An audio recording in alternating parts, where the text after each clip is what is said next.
Welcome back to another episode of Behind the Business podcast with me, Matt, where I talk to founders, entrepreneurs, and business leaders about what really goes on behind the scenes of establishing and growing a successful business. Now, today I'm joined by Rich Morse, who I've known for a number of years. Now, Rich has worked for the past 20 plus years in sales and business development, helping companies grow revenue, improve their sales and performance, and find new income streams. We're going to be talking about all things business development and how you can really leverage places like LinkedIn, for example, to scale a business, to make new connections and grow engagement. And believe it or not, we're actually going to touch on how a three-legged dog has helped Rich grow his own personal brand. So without further ado, let's get into today's episode.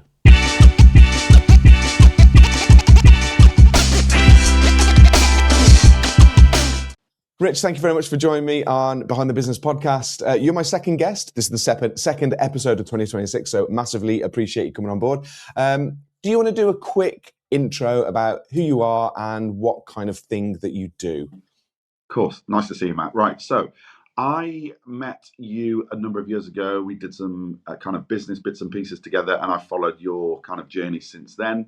And then obviously you invited me on. We did some sales stuff back in the day, and that's pretty much what I do. I started in sales in about 1992.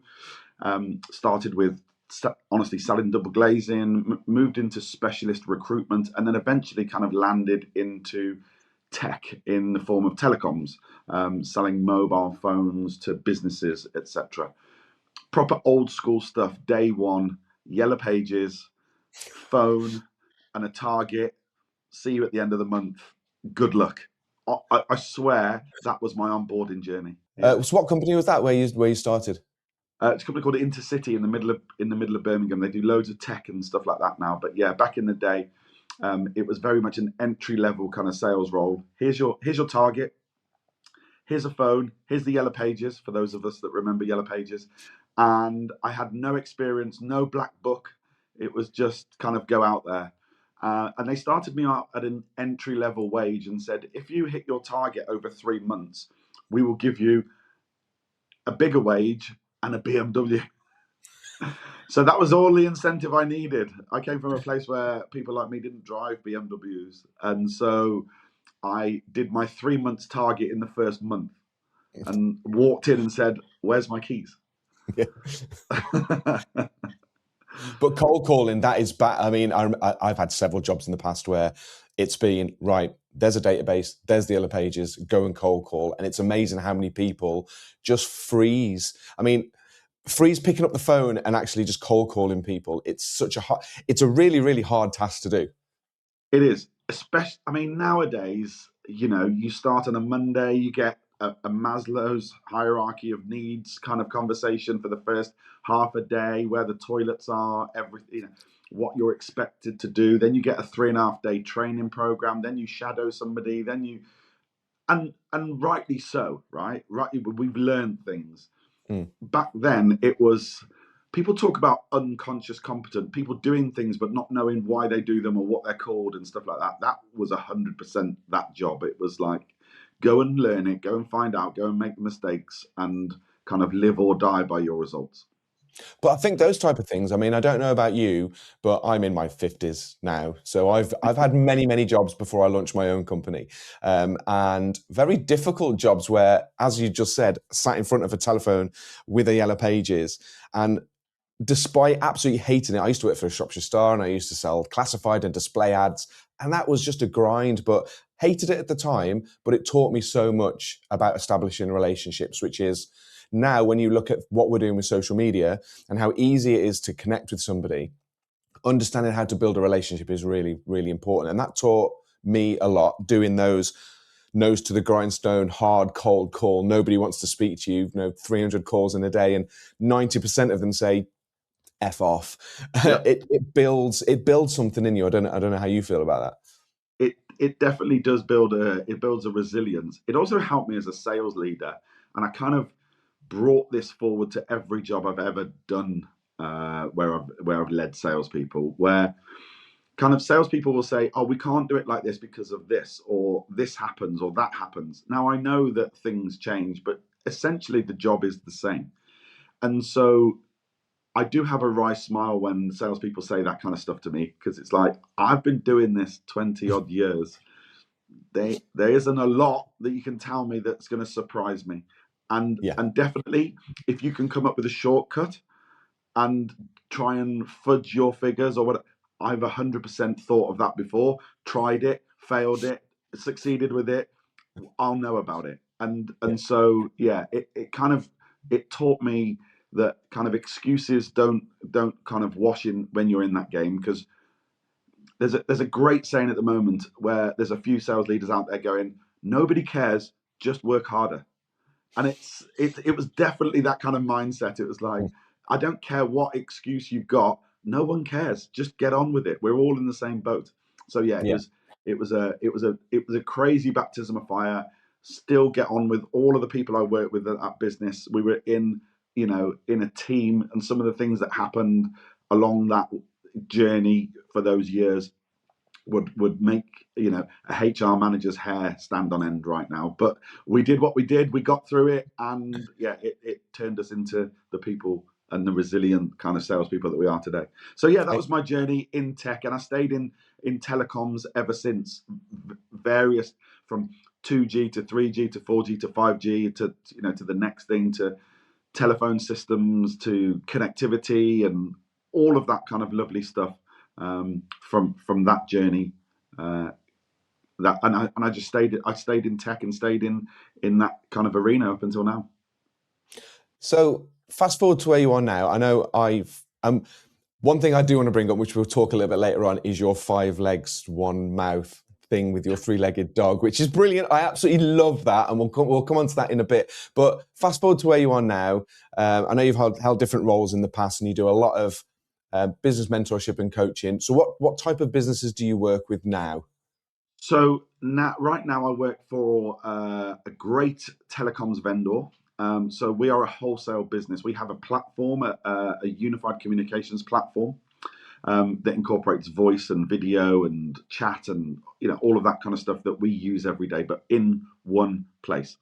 And we work only with wholesale companies that want to resell that platform to their end users. My job, I've worked in channel now for about 4 or 5 years, and I made the transition to channel because I felt like I could offer something a little bit different to most channel account managers. Not being disparaging to any channel account managers that are currently tuned in and listening, but my experience of channel account managers is they bring biscuits, they bring donuts, they drink your tea, and then they ask, where are my numbers? And Yeah. they expect you to do all of the work for them. And I thought that maybe I could bring something a little bit different, which was, rather than just turn up with a shiny new playbook, to actually bring a form of kind of coaching to their sales staff and give them the benefit of my experience that I've had in the 20 odd years that I've been doing direct sales.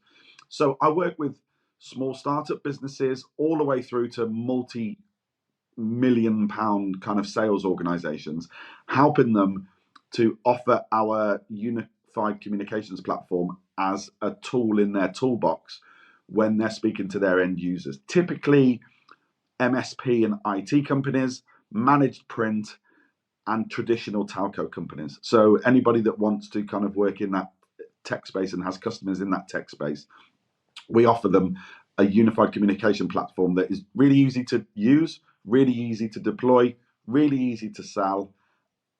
But I do the soft skills bit, the sales bit. I will work with their sales teams talking about how they start that conversation off, some of the pain points that they might look for, real roll up your sleeves kind of work, sitting with their sales teams. And I like the way that you approach things, because you definitely do. I mean, as our business, we have worked with coaches and mentors in the past to try and scale our business and help us grow over time. And I like the way that you approach things, because you definitely approach things not from the standard, as you've just said, turning up on a vendor day with a tray of Krispy Kreme donuts and saying, right, okay, where's the numbers? You definitely attack things by looking at what pain points the business is feeling, how you can support the sales staff and the account managers, and how you can get your results by coaching and mentorship and coming at it from a different angle. So what are the most common challenges that the businesses that you work with kind of face, and how do you initially kind of look at that and go, right, how can I get the results that I need by looking and working with people a little bit differently? Okay, so you obviously look at me on LinkedIn and doing some bits and pieces, and you said we'd talk about that in a bit, and that's fine. If you looked at my socials, you probably wouldn't even see who I work for, because the way that I come across is you get me, and part of that journey is me partnering with you to do whatever it is that we need to do. So that's the first thing. It's not just about features and benefits of the product, which is where every other account manager starts. They start with, look at this feature and benefit. This is what it can do for you. This is what I start directly back with. What does the business? What's it trying to achieve? So just to take us right back to kind of step one, when I talk about sales, there might be some people listening or tuning into this that go, I don't have a sales function. I'm going to caveat that and say sales for me is everything. And I know it's a really obvious statement, but if you're a carpenter and you've got your own business, you will have an element of sales. Mm-hmm. And your element of sales is telling people why they should use you and not some other carpenter, or how your work differs from every other carpenter, or what you want to try and achieve. You might sit down with the client, ask about, I don't know, a fitted wardrobe and where it needs to be and what features it needs to have. That's a sales journey, right? That it doesn't have to be somebody on a phone that we've just described, an outbound sales. It's just a conversation that talks about how can I get more business doing what I do. And so for me, sales is in every part of everybody's life. Without a sale, a business doesn't go anywhere. So yeah, so just to caveat that, it can be a one-man band that I work with, and it can be a multinational kind of sales organization with 3 sales teams with outbound and SDR and BDR and all of these acronyms that have flown over from America and everybody jumps on. I break it down to the real simple things. What is your product? Who is it aimed at? What problems will it solve? And how do we get people to understand what problem it solves? Mm. And that's pretty much it. And once we kind of establish that, then we can look at what that strategy looks like. 80% of my business is falling out with that. Maybe that's the wrong term. I don't tend to fall out with people, but there's definitely a few raised eyebrows from sales managers and CEOs and business owners when I tell them that actually what they're doing isn't correct. They're asking me for my advice. They're asking me to come in. So I'm quite forthright in saying, this isn't working because you're doing this. And that's when you ask, the original question is, what challenges are you seeing with companies right now? It's getting that mindset to understand that they need to change something. My elevator pitch is I work with companies that want to tell other people and businesses about their product or their service Mm. and elevate that. And so getting them to understand that a change is needed is probably the biggest barrier right now. And do you think leads me on to something that I had in the back of my mind, and it was about how the business landscape changed after COVID and the pandemic. So I know that from our perspective, we launched our business in 2019. And we almost closed our doors during COVID because all of our customers shut their doors and everything changed when the doors opened back up, and we had to attack the industry in a different way. Do you think COVID has kind of had a big effect in the business landscape, more specifically on how everybody used to run a business before and then post COVID? How have you seen that kind of landscape change? I work in comms. Okay, so two things. I'm going to go to two things on this. One is a personal one, and we'll hit that in a minute. But the first thing is business. How has business changed since COVID? I work in comms, in telecoms. How people communicate with their customers, how they answer the phone, how they speak to them, how they outbound them, all of that kind of lovely stuff. COVID, we suddenly became Zoom entrepreneurs. We were all over computers and face to face on computer screens. COVID changed that massively. It became the norm. it was heading that way anyway. We used to use an app before COVID within our team because we were all remote. I've worked remote for years and years. However, I just remember the heady days of telecoms when people were getting back into the offices, where we were talking to people about fibre, as an example. And I remember having a conversation with an estate agent, and I said, "Are you ready to kind of open the doors back up?" And they said, "Yep. We've got our 2 meters, we've got our tape, we've got our plastic screens, we've got all of that kind of lovely stuff." And I said, "How's your connectivity?" And they said, "Yeah, fine." And we looked at their connectivity, and it was a fibre broadband that was designed for a domestic property. And I said, "How many staff have you got coming in?" They said, like 9. They're all going to be on Teams calls and Zooms calls. Yeah. Okay. It's going to fall over. No, it will be fine. Okay. I know where you live, but for anybody else listening, I live in Worcester, right in the heart of the UK. We are a larger city, but we do have an area where all the estate agents are. So I'm in a road where I'm speaking to an estate agent that's sharing their fibre with the estate agents next door, with the solicitors next door to that, with the accountants next door to that, because they're all in the same place. Mm. And I sort of pointed out, your connectivity is going to fall over because you're all sharing this fibre kind of, and rightly so, it did. And then everybody started to work from home. They sent everybody home, and all of that kind of lovely stuff. So telecoms has changed more than I think any other business post COVID. I'm going to see businesses still that have a reception desk with nobody sat there. Yeah. I mean, the amount of businesses I go and see, and I said, "What are you doing with that space?" Like, it's a reception desk. It's like a shrine to Maureen that used to man the desk, right? And then I say, if you're doing that, I guarantee you've got an antiquated or outdated version of what happens when the calls come in. We talk about pain points. I do this thing where I sit with a CEO and I say, "You want to talk about your telephone system?" And he goes, "Yeah, it works. We answer the phone. That's what happens." And I say, "Okay. So when a sales call comes in, what happens to the call?" And he says, "It goes into our IVR, press 1 for this, press 2 for that, press 3 for that. And then we direct it to wherever we direct it to, the sales team or whatever it is." I say, "Okay, let's try that now." I get my phone out, I ring the phone in front of the customer, I ring the number, and he sits there all smug when somebody answers the phone in sales and goes, "Hi, how can I help you?" And I say, "I'm just sat with your CEO, don't hang up, stay where you are." And then I get out my second phone, and I asked the CEO, "What happens if I ring now?" And he says, "Oh, it sort of overflows to another hunt group or whatever." And I go, "Okay, let's do it." And I ring. And honestly, 40-50% of the time, it either doesn't get answered or it stays ringing for however long.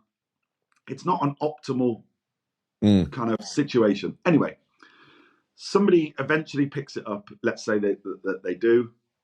I tell them the same thing, don't hang up. And then I say to the CEO, "Get your phone out." What happens when a third call comes in and the blood drains from his face? Because he has no idea. No. Somebody should pick it up, but he has no idea. And that's because we generally set up our telephone systems to work pre-COVID. And now everybody's working from home and hybrid roles. And, Janine works 10 till 1 and Dave works 2 till 5. But we've never set it up to kind of facilitate that. So for me, telecoms changed more than anything post-COVID. It changed the way that businesses have to think about how they contacted their customers outbound, inbound, how they reacted, etc. Not to get too technical about telecoms, but I'm sure everybody's heard of the big switch off, which is the country's kind of decision to move away from copper to go to fibre. That's happening now and has been postponed a year, but that should have been happening post-COVID as well. So two massive things about telecoms that COVID has kind of changed. And I do believe that every business has changed kind of post-COVID. And I do see that businesses aren't adapting to that in their conversations. They're not mentioning it. There's your pain. If you're looking for a pain point, and we know that we have to look for a pain point, there's your pain point right there. in how businesses have changed with COVID. Like I said, in telecoms, it's a little bit niche, but every business has that kind of, and we all went through our struggles. I'll just tell you a little quick story about COVID personally, because everybody's version of COVID is a little bit different. And when you kind of talk to me about what I've done, I've kind of told you about outbound sales and stuff like this. Obviously, I had to move my business. I'm very, I think, prolific on social media. I do lots of stuff on LinkedIn, getting lots of traction. I also do lots of stuff on Facebook and Instagram and TikTok and all of those wonderful things that kind of happen. And as a 53-year-old bloke, it's been a learning curve for me as well, right? So, but that was a very short. We talk about my first job having a Yellow Pages and a telephone and a baptism of fire. I had a massive baptism of fire within COVID. So I was in between telecoms jobs in COVID. I finished a big job, 15 years for a big telecoms reseller, very famous telecoms company. And part of the golden kind of handshake of me moving, it was all very amicable, was I couldn't work in the telecom space for a while. Went to work for a family company that I knew that had been very successful, that sold kind of moving equipment, trucks and forklifts and all of that kind of stuff. And again, that was a bit of a baptism of fire for me, but sales is sales, and I was helping them with their sales process as well. COVID came along when I was working there, and I'd been there just short of 2 years. I'm not going to mention the company because I don't think it's fair. Anyway, because they're a family business and everybody didn't know what was going to happen when lockdown happened, they reverted to the only thing that they knew, which was slash costs. Yeah. So they spoke with their accountants, solicitors, and team, and instead of putting me on furlough, they were advised that by putting me on furlough, it would have taken me through the 2 years.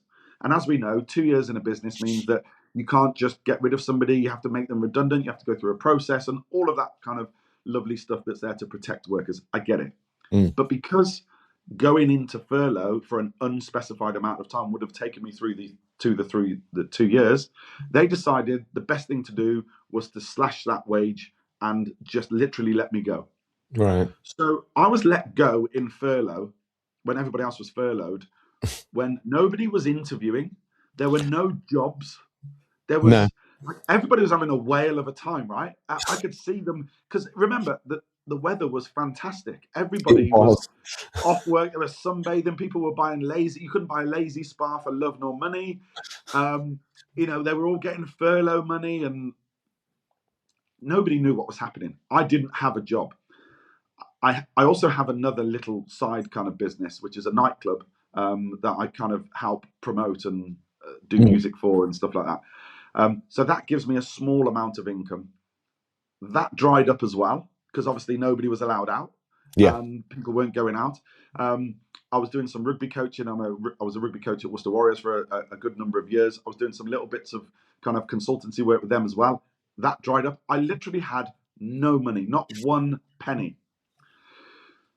So as soon as that happened, I kind of ran to the bank and extended my mortgage for a longer period of time, because that was the only thing that I could do to reduce my outgoings. I had about 8 years left on my mortgage, so I extended it for as long as I could to bring my outgoings down as low as I could. And then I literally had to go and try and find some work.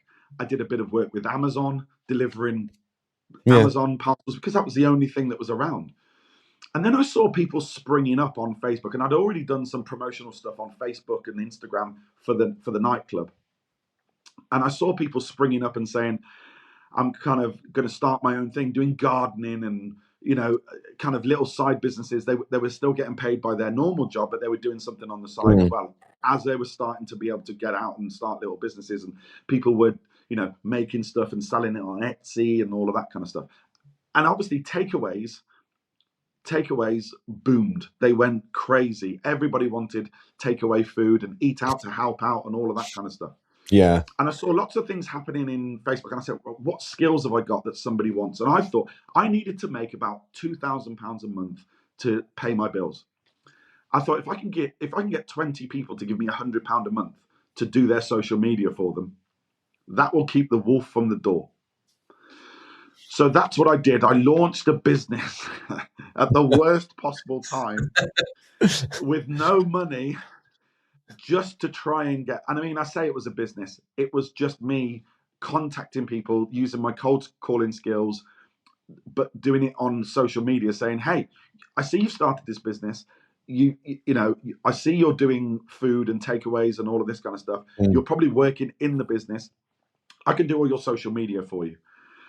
First thing he said was, "Yeah, that's great. I got a bit of traction." And then I realized I was going to have to pay designers to design stuff, and if I was only charging £100 for their social media, where was I going to get that from? So I subscribed to a short Photoshop kind of training module, and I worked about 4 days and nights flat out to learn Photoshop and design. So I didn't have to pay a designer. And I cringe when I look back at some of the stuff I designed. It's really, really bad. I love doing it for myself again now, but it taught me really, really quickly about traction and how to get a market, how to get eyes on a product, how to get eyes on an advert. And do you know what? There were some really big success stories. There was a burger chain in particular that just had one shop at the time that went on, and it's now got 10 or 12 kind of branches. And I just remember we did a marketing campaign that I just came up with, and they did a burger with a black bun, and it looked really funky and really cool. It was black, and I just put a strapline of "Burgers solve everything." That was it. I'll try and find that. I will try and find that, and I'll pop it up on the screen if I can find it anyway. I'm sure I've got it somewhere. Burgers solve everything, and literally they rang me and said, "Turn it off." Like this wasn't paid advertising. It was just delete everything, because they'd had something like 600 orders in the first hour on the Friday night of that weekend, just because there was eyes on it and it was the new thing that people wanted to see. So yeah, my COVID experience personally was a lot different to everybody else's. Just fast forward on that, I soon realized, big lesson here.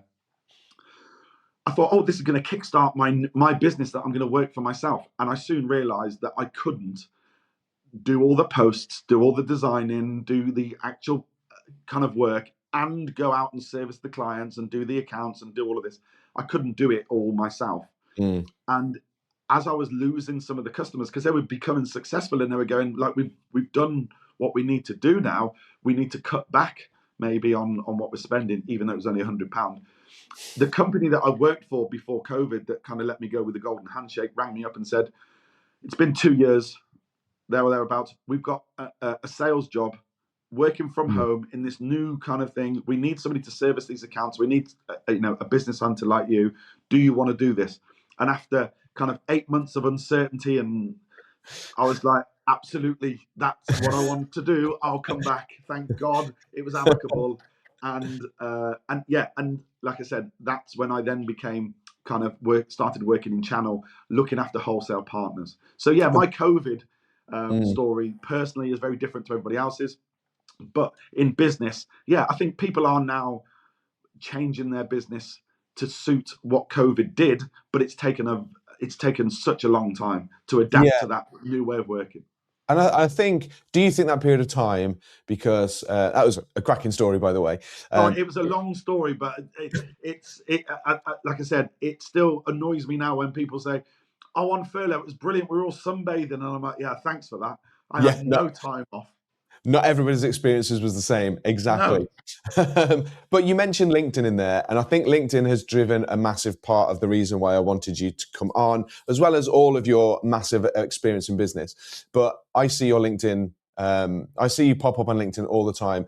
And again, it goes back to something that resonated with me quite a lot, is when you said that if you go on your socials, a lot of people probably won't realize who you work for. And that is a completely different approach. When you go on socials, and mainly if we're talking about business, we'll say LinkedIn. A lot of people will go on LinkedIn and use it as a tool, as a buy my service, buy my product, and it's push.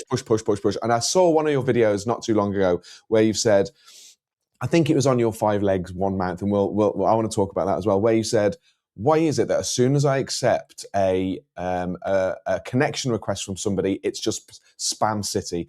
I get that as well, and it's so annoying. So I want to kind of go into that kind of LinkedIn phase because it is such an integral part of business development. How do you think it? How do you think? What is the importance around LinkedIn, and how can it benefit a business from your perspective?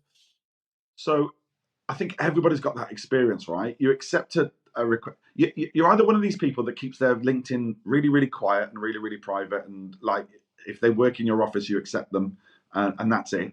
Mm. Which I kind of don't understand, because like if you're going to do that, you might as well network with them face to face, you know. And we can touch upon networking because I've got some kind of good experience in that as well, and some very different views on networking. But I I I use LinkedIn as a kind of networking meeting that's on 24/7. And that's not to say that I constantly spam it 24/7, but it means that I can dip in and dip out when it suits me.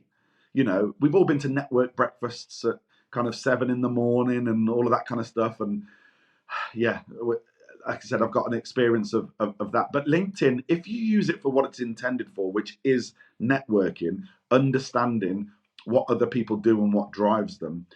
And that particular video, I know the one that you mean, talked about, you know, you accept a LinkedIn request, and literally within 30 seconds, you get a vomit of kind of,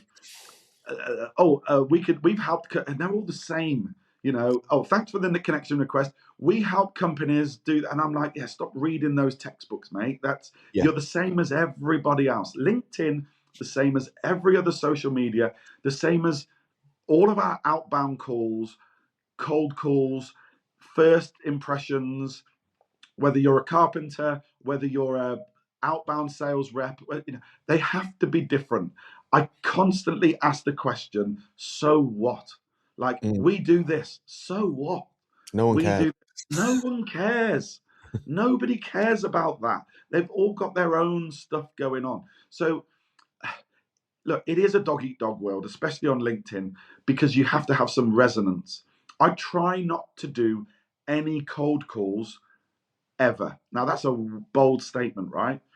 But I try not to do any call where the person doesn't know me.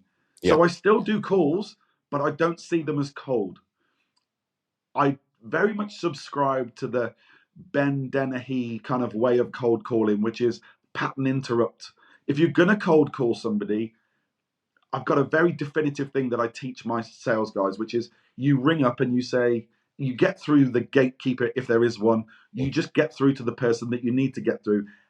And we're all busy. We're all doing our own thing. And with a cold call, the pattern interrupt for me is always truth. Tell the truth and say, this is a cold call. You can hang up now, Yeah. or give me 20 seconds and I'll tell you why I've called you. Mm. Now, if they hang up, that's fine. Like, you've not interrupted their day, you just move on to the next. But LinkedIn is the same. I think you have to outreach in a kind of genuine way instead of just trying to do a pitch.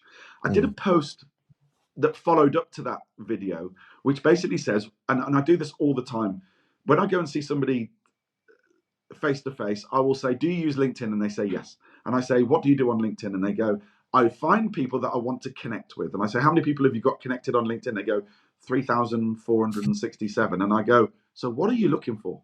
Like, Jeff Bezos is not going to be out there waiting for you to connect with him and then ring you up or message you and say, I can't believe I've been waiting for you to connect with me forever. Here's a £500,000 order.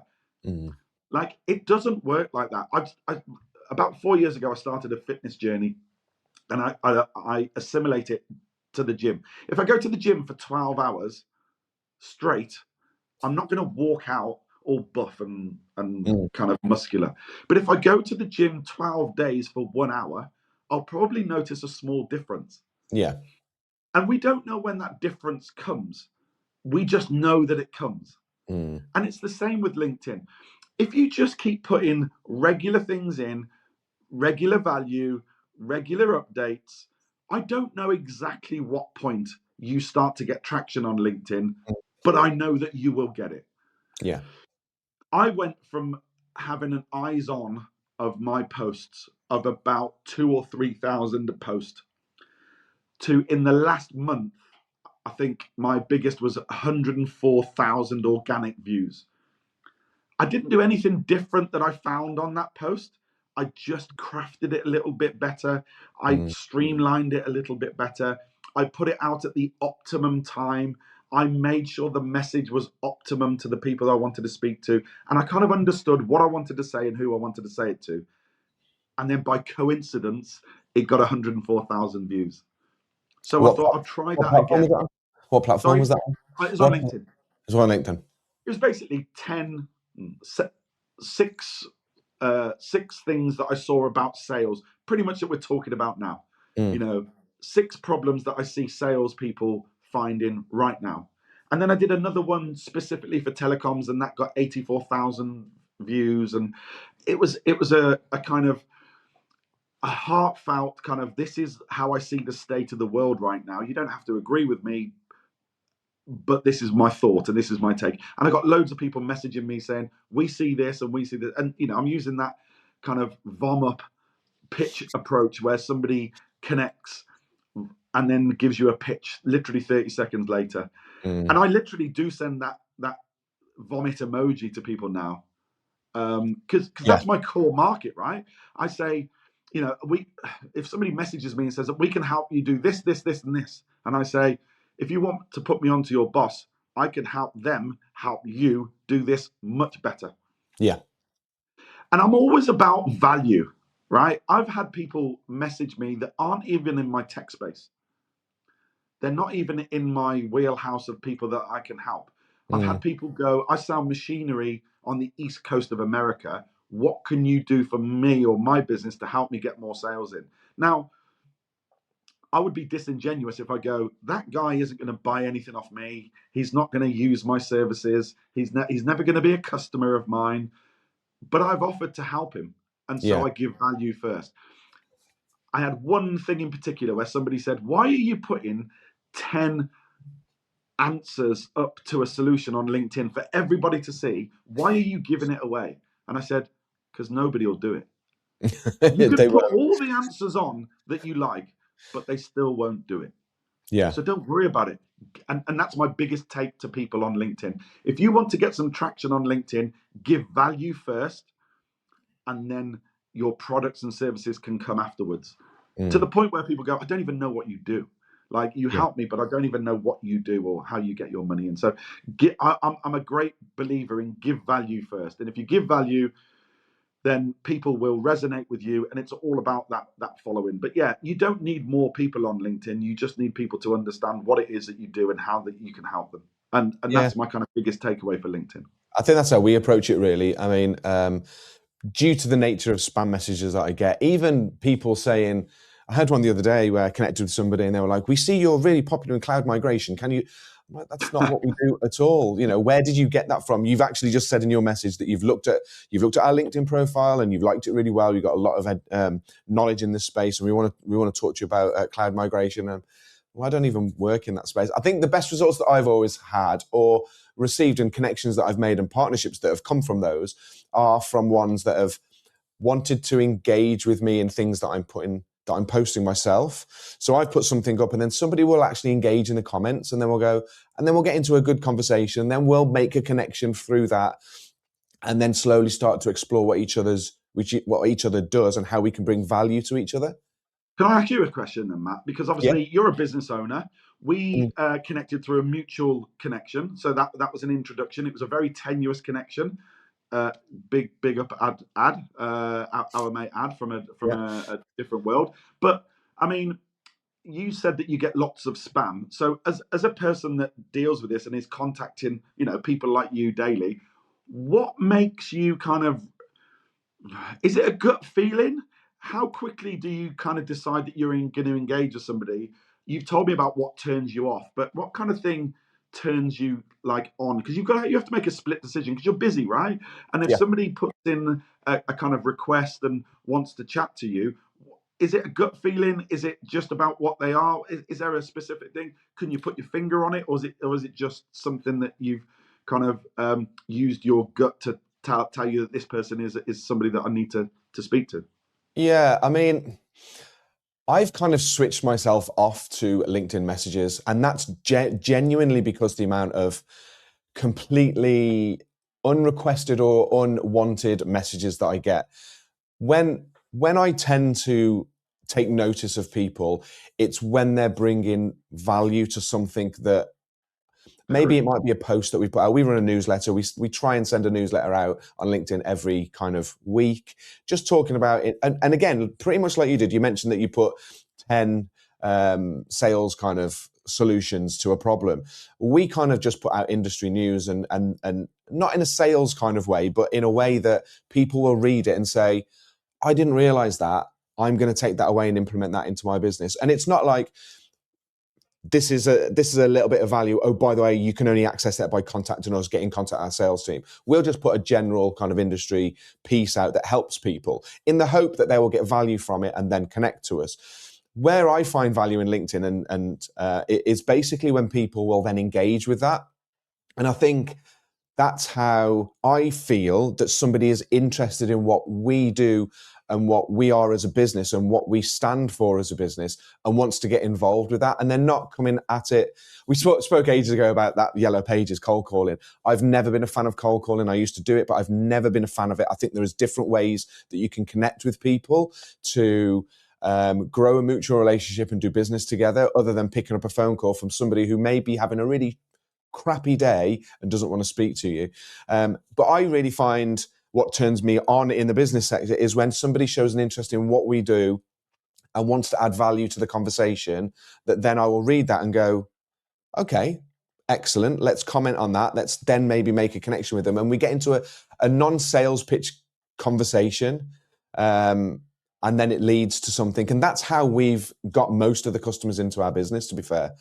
Agree. It's that value proposition. Yeah, it has to be. I think because the level of unrequired and unwanted spam, and I must get 10 or 15 emails a day, 4 or 5 LinkedIn messages a day from people who I guarantee have never been on our profile, don't know what we do, but have made a connection and thought, oh, we've searched IT, let's just blanket, copy and paste a message out to 150 potentials and see what we get. And they're playing the numbers game. Yeah, And no, it's, it is, and unfortunately, if you, I mean, AI is coming right into my space at the moment, and I've got some definitive views on AI. But it's very easy for somebody to jump onto ChatGPT or something like that and say, "How should I do this?" And it says the same thing, and that's why everybody does the same thing. Again, that's part of the reason that I don't talk about too much about the company that I work for. You know, you can find it; it's on there. It's, you know, it's no secret. But I just think everybody does that. They all share kind of business insights and business newsletters, and that's kind of the bare minimum that they do. But I've lost count. Like you said, they'll kind of send a message request and then send a message afterwards. But it's the same format, and even if it doesn't come straight away, you kind of sit there waiting for it. It's like do you know, the trepidation of it yeah, coming, and I get why you wouldn't like cold calls. We have some very successful companies that do cold calling because they find it's the best route to market. But it's the same process, right? mm, If you are doing that numbers game thing, you have to stop whatever it is that the customer is doing and break that pattern. And it's the same on LinkedIn. The pattern for you on LinkedIn was get a inbox request, a connection request, and then get an inbox and then 15 spam emails and 15 spam messages, and it just breaks the cycle and breaks the mm, scrolling. But every now and again, somebody does something different, and you go, "Oh, that's yeah, different." And that's exactly the same as the cold calling thing. And you have to break that pattern interrupt. You know, I take the mick out of influencers now. There's a great guy I follow on YouTube, and he talks about kind of influencers on every platform. But I kind of put a thing out the other day and said, why does everybody want to sell me a course that ends in 7? Like, why is everything £47 or nine. It's like somebody's gone onto ChatGPT and they've gone, don't do 49 because it's, it's an arbitrary figure. Do a 7. And once I've told you that, if you've not seen it, you will never unsee it. Mm. Everything that you say, if anything that ends in a 7, I guarantee you it's not worth buying. I guarantee it. I think this is good. I've always been successful in my previous roles in sales and account management is being in front of people and talking to people. But inevitably, you have to get to be able to be in front of people. I used to go and get a lot of customers from attending events and sitting down and talking with people and stuff like that. I was never ever that cold call person, and it I don't know. I've kind of stopped accepting connection requests now from people on LinkedIn unless I kind of know them, and the amount that I get is absolutely unreal. But it's a very difficult landscape, isn't it? I think its landscape has changed so much, and we talk about AI. We use AI. I use ChatGPT all the time, and it brings a lot of positivity, but it also brings a lot of laziness and brings a lot of. It's an easy way to contact people and put together information that they might not be experienced about. And I don't know, what's your thoughts? I think AI brings a lot of positivity and a lot of good, but also can be a tool for negativity as well. In this space that I work in, right, everybody wants AI. They want AI sentient, they want sentiment analysis, they want all of that kind of lovely stuff. And we do all of that. And, my particular company does it in a way that I'm happy with. I don't like large language AI, in that, putting stuff out onto into the world through the media of AI is a dangerous place. I do think AI will accelerate what I do and accelerate and help people doing it the way that I do it. You said you like to have that face-to-face conversation. AI will help you. It will drive you do that. I'm not going to give any big AI predictions, but I do think that AI will go the way of the dot-com boom bubble kind of scenario first, because everybody thinks AI is a shortcut to whatever it is that they're doing, but people see past that. If something's easy to do, then everybody does it. And so that's when you end up with, and I've done some kind of research into the dead internet, right? So the dead internet is where we're very close to it, where more than 50% of the transactions on the internet on a daily basis are done by a machine. And as we know, ChatGPT, really bad example of AI, I believe, because ChatGPT is a people pleaser. If you ask it for 20 places to eat in your hometown, if it knows 14, it'll give you 14, and then it will make 6 up that just don't exist because it's a people pleaser. It's like, if somebody said to you now, oh, I've got this view on the world, politics, Donald Trump, whoever it might be, and you said, where did you get that from? You said Wikipedia. You'd be like, yeah, of course you did. It's a load of rubbish. AI will go that way. I truly believe it. And people that AI will do lots of heavy lifting in your business. I think that's the beauty of AI. It will free up the time that you used to spend doing all the heavy lifting in the background. And I think if you can use AI and automation, that's always been there. Automation's always been there. It's just now readily available and accessible to everybody else. So I think the winners in that race will be the people that use AI to do the heavy lifting in their business. But actually, the real winners will be the people like you and I that want to go and have that personal connection, because AI will never, ever give you that. It will never give you that. Part of what I do in kind of add value into what I do on LinkedIn is I become a kind of mentor to that business owner or CEO or sales leader or whatever it is in their personal life. I'm a great believer in personal brand. I'm going to do some sets of stuff. We talked about 5 legs, 1 mouth. I'm going to do some sets of stuff about personal branding. I think personal branding is one of the biggest wins that you can have. Nobody wants to read about abc.com. They want to know about you. This is something that's really important. I want to touch on your 5 legs, 1 mouth, because I absolutely love that. And I am a massive believer in a structured process. People now buy from people. People like to know about people. We have got, as a business, and I'll give you a little bit example, we've got 2 TikTok accounts. One of them is a business that gets okay traction, but we use it mainly to say products and services. That's basically because it's a company one. Whereas my personal brand, which is Matt Behind the Business, I'm talking about me and my journey as a founder, as a business owner, as a dad, as a partner, all that kind of stuff that molds into this personal brand channel. And I've got it on some TikTok and YouTube where this podcast is hosted. And that has got 10 times more followers, 10 times more engagement, because people want to know about the people behind the businesses and their troubles and their successes and their failures and how they've built something. And if anybody was going to come to me, and I have conversations with people who are just starting out in business as well. I'm not a coach, I'm not a mentor or anything like that, really.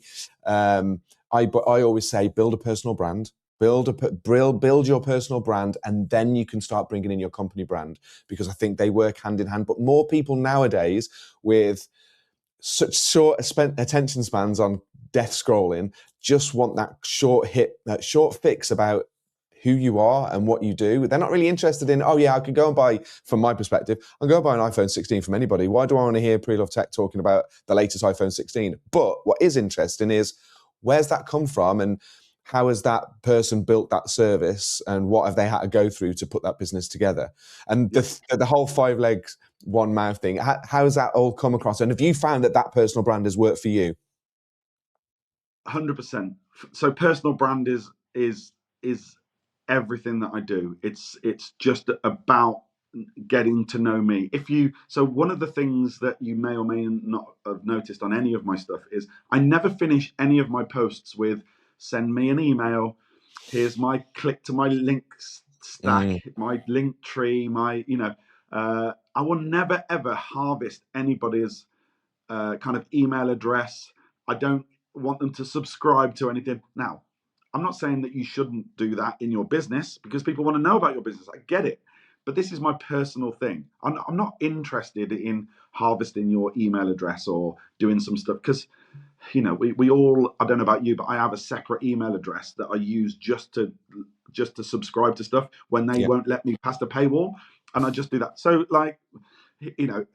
I'm just bored of that. So the 5 legs, 1 mouth thing came from, I went on a fitness journey about 4 years ago, lost mega amounts of weight. I was 19 and a half stone, come down to 12 and a half stone. Then they brought out the Manjaro jabs, and I was like, where was that when I needed it? I did all the hard work. No, kudos to anybody doing that and going on that journey. Whatever gets you through, gets you through.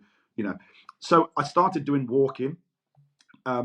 Bailey, who you've seen on that video, she's not my dog, but I started taking the dog out for a little walk. She got 3 legs. She don't walk very far, which is perfect for me. I don't want to go too far.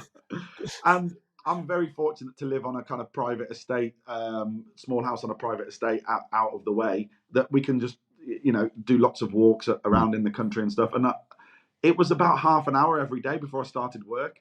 And I was desperate to get onto LinkedIn and see what was happening and start work and stuff. And I thought, oh, maybe I'll do a little video.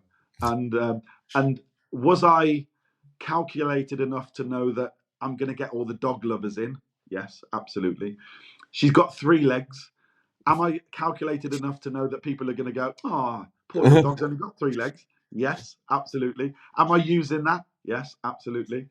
But it's just something different, right? I don't do many of them. I need to do more. Consistency is what I teach, and I should eat my own dog food.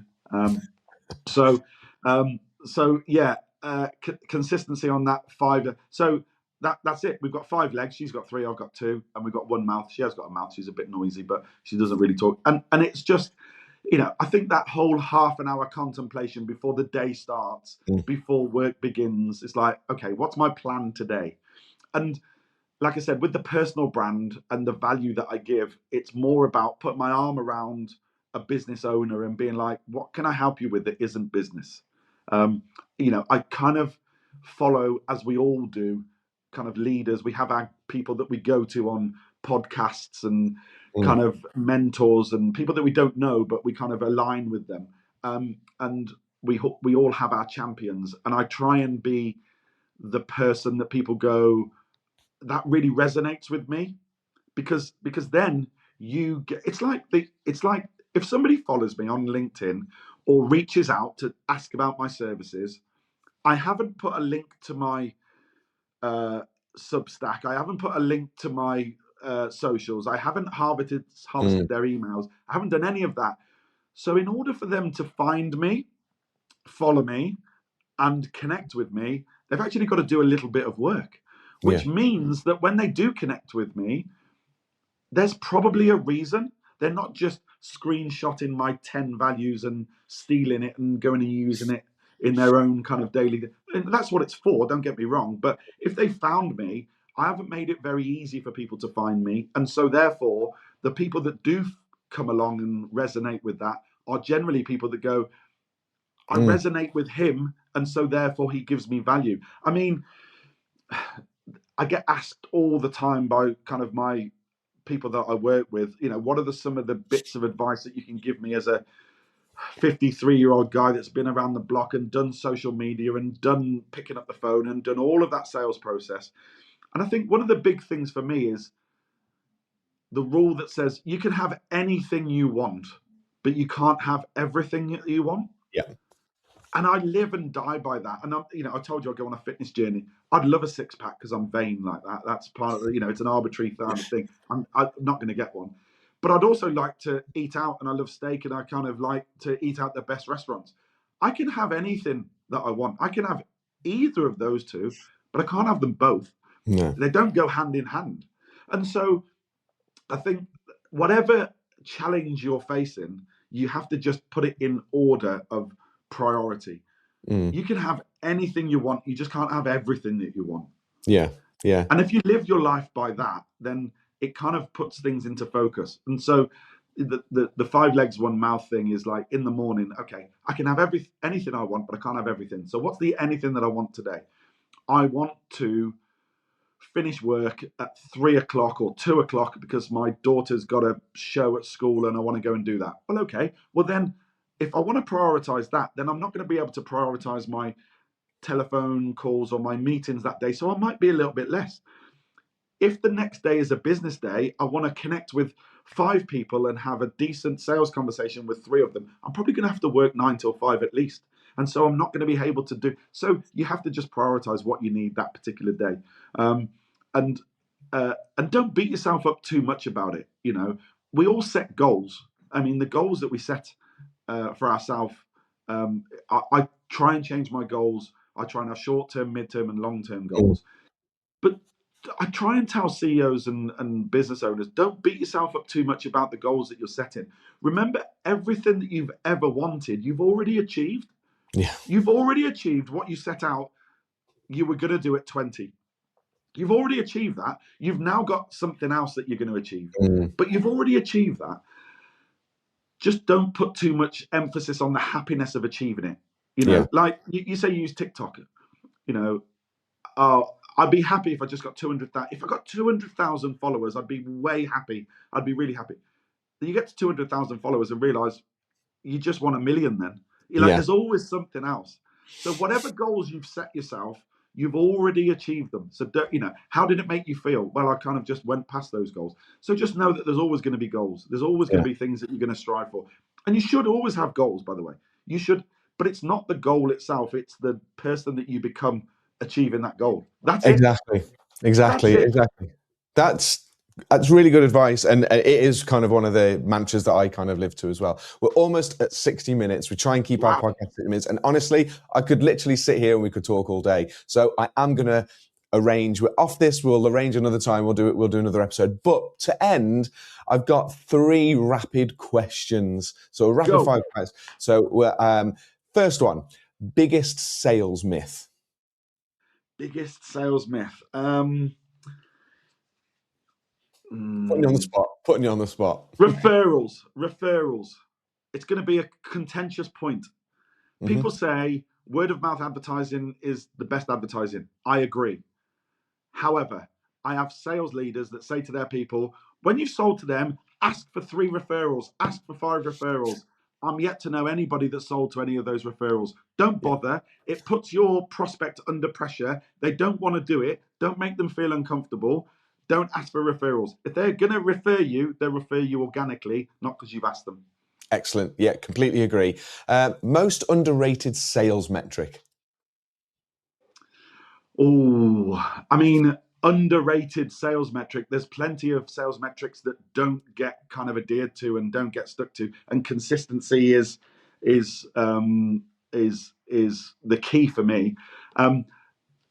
Probably for sales leaders, whether it's a sales metric or not, is stay at the coalface.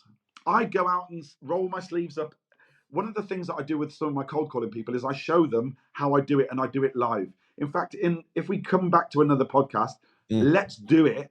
Yeah. Let's get some random and we'll do some cold calling. And we'll go through it.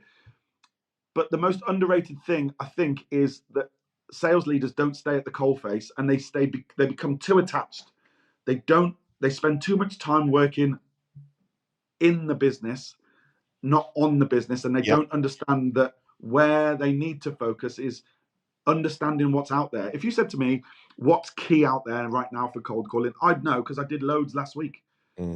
Even though that's not my job, I'm not asking somebody to do something I'm really, really comfortable doing myself. So stay at the coalface, visit customers if that's your thing, stay relevant, stay abreast of the situation. It's not really a metric, but don't let yourself become too detached from the actual job. Very good. And last one is one habit every sales leader should have. Apart from consistency, holding your staff and yourself to the fire to carry on doing it. The habit that they should have is they should definitely get a mentor, whether that's somebody that they reach out to, or whether they reach out to them and do it formally and pay for that, or whether they just find somebody in a separate kind of industry that they align with, and they kind of chew the fat, but make time for that. If you want to know somebody's advice, if you admire somebody, reach out to that person and ask them if you can buy them lunch. If you ask that you can buy them lunch, now it might be somebody like Gary Vaynerchuk that you're never going to get involved with, or Jeff Bezos. Choose somebody that you're going to get access to, and say, Matt, I see that you're doing your eBay reseller stuff. I love that. I'd love to learn a little bit more about it. Can I just take you for lunch sometime? Nobody ever does that. It's going to cost you 30, 40 quid for the best piece of business advice that you're going to get from somebody that you aspire to, or you respect, or that you want to be. I like that. I like that approach, because I've never had that. Nobody's ever suggested that to me. Obviously, go for a quick pint and chat, but that's really good for me. You've said it 3 or 4 times in those rapid fire thing, and it's consistency. For me, consistency is key. Whatever you're doing, whether you are outreaching to customers, whether you're putting social media content on, whether you are listing stuff for sale on marketplaces, consistency is key for me. A little bit every day is the only way forward. A lot one day and then nothing forever is never going to get you the result. Exactly. Rich, honestly, it's been absolutely fantastic having you on the podcast. It's been a really good chat. As I said, we could talk all day, so we'll definitely arrange a date for you to come back on. But for now, thanks for coming on Behind the Business podcast. Have a great rest of the day, and no doubt we'll catch up again soon. You're welcome. Thank you, Matt. Enjoy.